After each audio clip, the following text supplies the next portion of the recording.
Todo mundo já ouviu falar da grande tribulação, sim ou não? Quantos anos são? 7 anos. Todo mundo sabe que a grande tribulação tem 7 anos. A grande maioria não sabe por quê.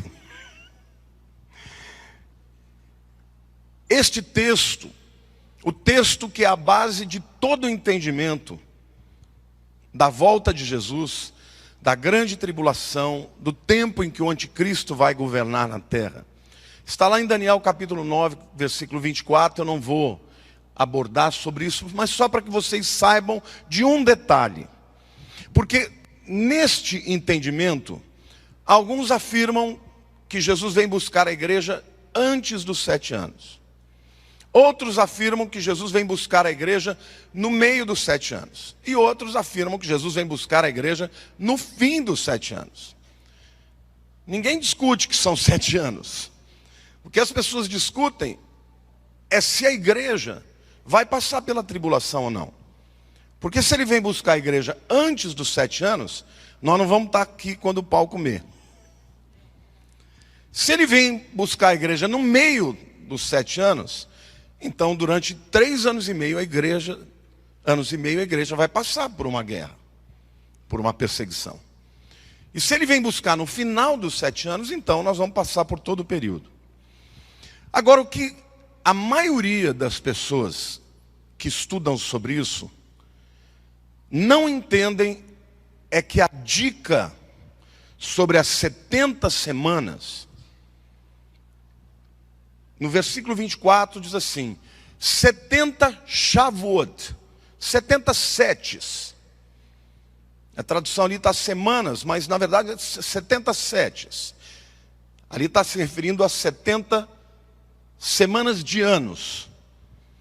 São destinadas, o anjo está falando com Daniel, que é um judeu, que está exilado na Babilônia. Ele diz assim, 70 semanas são destinadas para o teu povo. Quem é o povo de Daniel?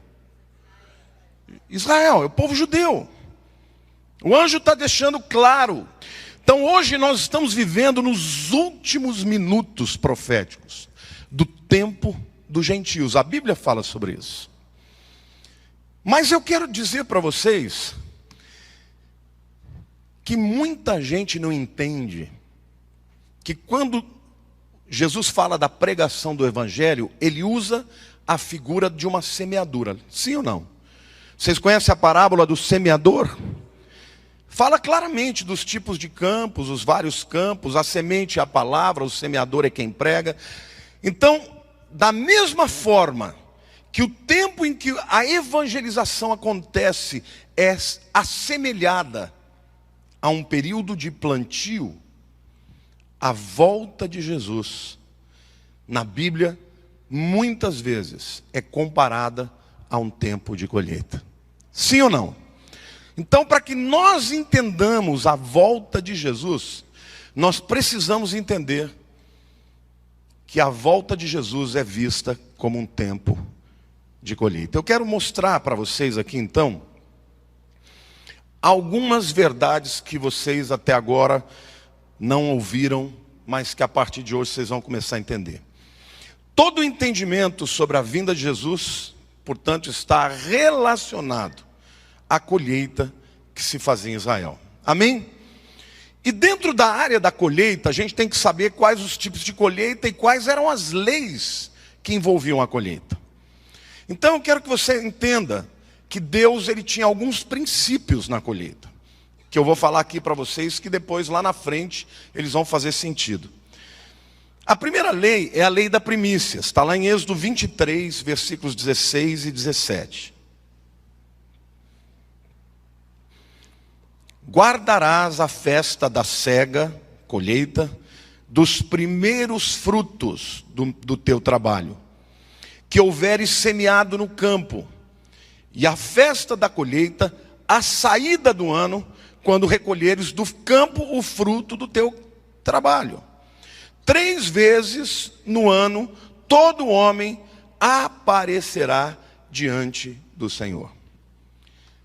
Deus está dizendo o seguinte, olha, a primeira lei que vocês precisam entender sobre colheita é que as primícias são minhas.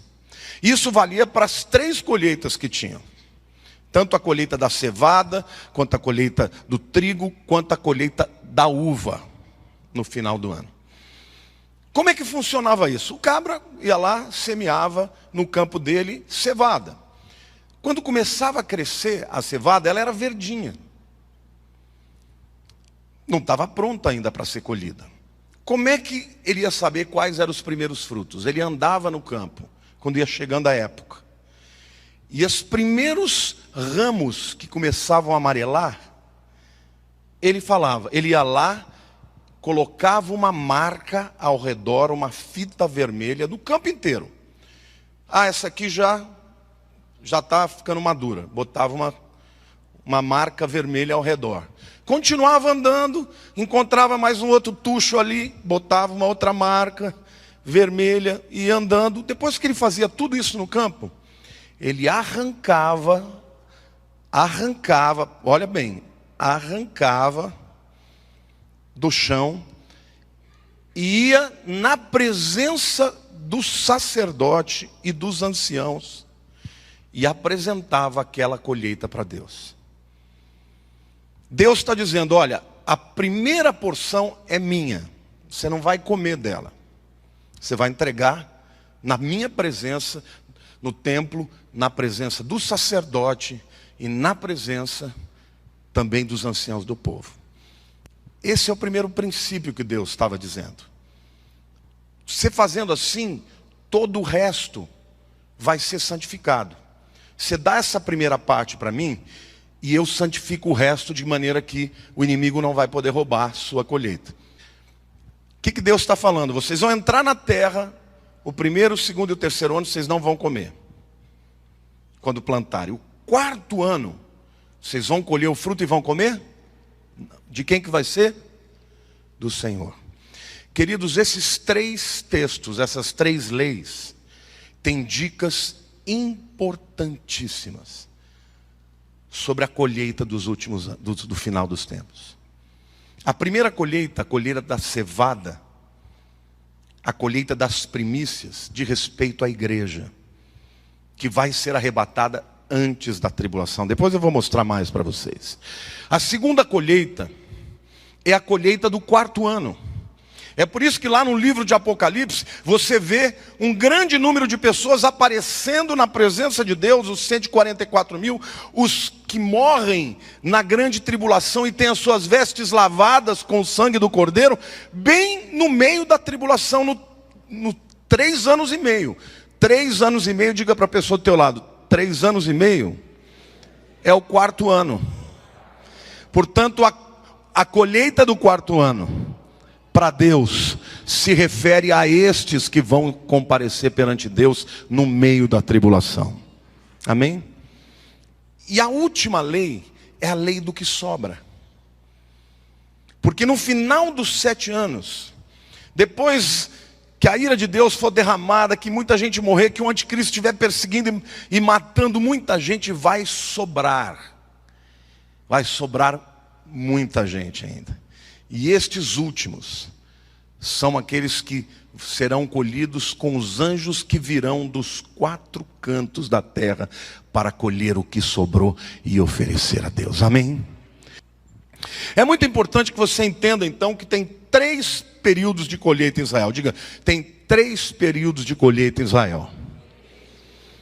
A primeira colheita é a da cevada. A colheita da cevada ocorre no chamado dia de primícias. Olha para a pessoa do teu lado. Primícias. Então a colheita da cevada acontece, a festa de primícias acontece naquela semana da Páscoa. Porque a festa para o judeu da Páscoa é de uma semana. E todo judeu tinha que comparecer a 3 festas. Diga assim, são 3 festas, chamadas festas da reunião. Isso é uma outra dica também. Porque é uma festa em que Deus está dizendo, eu vou reunir o meu povo. Quais eram as festas? O período da Páscoa, o período de Pentecostes e o período de Tabernáculos. Por que Deus faz isso? Por uma razão simples. O povo colhia, a primícia era para Deus. E eles ofereciam aquela primícia para Deus. Literalmente, até o templo, levava a cevada, ou o trigo, ou a uva, e dava na presença do sacerdote e diante de todo o povo. Isso é uma dica de que quando Jesus vier buscar o seu povo, ele vai reuni-los para levá-los na sua presença. Apresentar diante do templo fala desta apresentação perante Deus. Então diga, primeiro é cevada, que acontece no final da Páscoa, na festa de primícias. A festa de primícias é o 8º dia. Para que vocês saibam, Jesus ressuscitou na festa de primícias. Por isso que ele é chamado pelo apóstolo Paulo de a primícia dos que vão ser ressuscitados, dos que dormem. Olha a dica aí. Ele está dizendo que a fé, o arrebatamento, seria como a festa de primícias. Jesus é o primeiro que ressuscitou e ele é apresentado para Deus. Depois nós, os que tivermos mortos, amém? Diga para a pessoa ao teu lado: você será arrebatado como primícia para Deus. A segunda colheita é a colheita do trigo. A colheita do trigo é exatamente na festa de Pentecostes. E a gente vai perceber que há uma diferença clara entre a cevada e o trigo. E aí você vai entender por que nós não vamos passar na tribulação e os judeus vão passar. E a terceira colheita é a colheita da uva, que acontece durante o período da festa de tabernáculos. Então, na verdade, quando a Bíblia fala de que Jesus vem para buscar o seu povo, na verdade, há 3 eventos de colheitas separados. E essa é a razão porque muita gente confunde. Porque em alguns momentos a Bíblia está falando da colheita da cevada e é a igreja. Em outros momentos ela está falando da colheita do trigo. E são esses que vão estar na presença de Deus no meio da tribulação. E em outros momentos Jesus está falando da colheita do vinho. E eu vou mostrar, vou provar para você nos textos e aonde eles estão. Então, quantas vezes que o povo tinha que comparecer diante de Jerusalém, do templo? Como é que chamavam essas festas? Festas de reunião. Tá? Ninguém podia ficar na sua terra. Todo mundo tinha que subir a Jerusalém. A segunda coisa que a gente precisa entender agora é a lei das primícias. Eu já expliquei para vocês mais ou menos o que acontece, mas essa palavra primícias, no hebraico é becharim. Diga becharim. Bechor é primogênito. Becharim são os primogênitos. Deus está pedindo os primeiros para Ele. Consagre a primeira porção para mim, e o que sobrar vai ser teu e eu vou santificar. Esse é o princípio das colheitas, tá? Ele ia lá, arrancava aqueles ramos que tinham amadurecido primeiro, marcava, dizia assim, marcava, e depois apresentava diante do templo e na presença do sacerdote e dos anciãos, tá? Isso é muito importante a gente entender. A terceira reflexão que a gente vai começar a fazer agora de maneira mais profunda é o que representam as 3 colheitas.